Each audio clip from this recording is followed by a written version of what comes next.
Hello mga ka-PC Hub, Tech Hub. Ngayon, pag-uusapan natin is itong mga fiber cables. So, itong mga fiber cables na to, ito yung mga madalas nakikita natin sa loob ng data centers, ng mga networks, LANs, WANs, etc. So, ito yung mga madalas na ginagamit na cables. So, meron kasing tinatawag na single mode and meron din tinatawag na multi-mode. So, pag single mode, mas maliit yung core and one mode of light to propagate lang yung inaalaw niya. Then, mas mataas yung bandwidth and mas mahaba yung transmissions.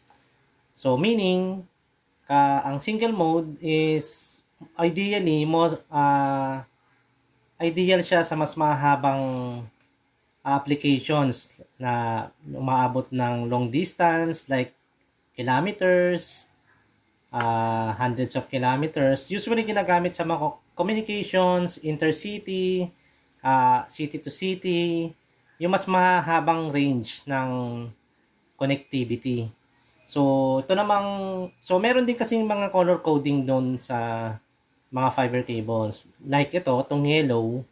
So, this is a single mode fiber cable na LC-LC dual. So, dalawa yung ano niya, kable.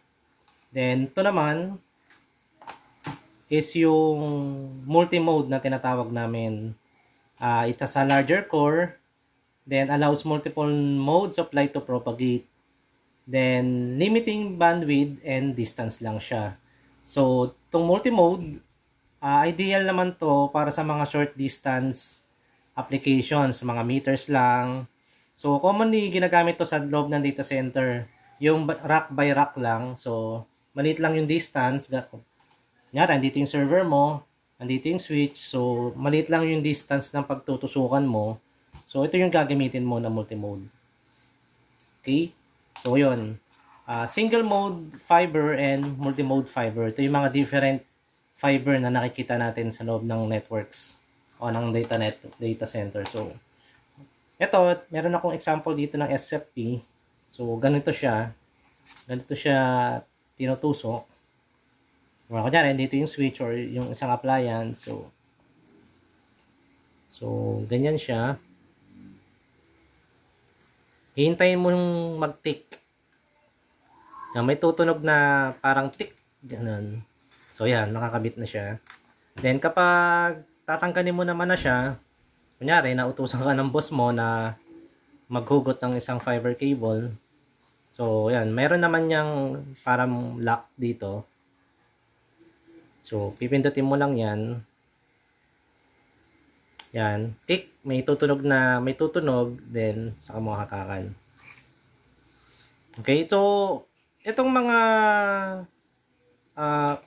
ano na to, SCP na to. So, itong ginagamit to sa mga Cisco na switch device or router devices na ginagamit. Yun. Thank you, PC Hub Tech Guy. So, at hopefully may natutunan kayo dito sa mixing tutorial ko regarding sa mga cables, fiber cables sa loob ng data center. Okay.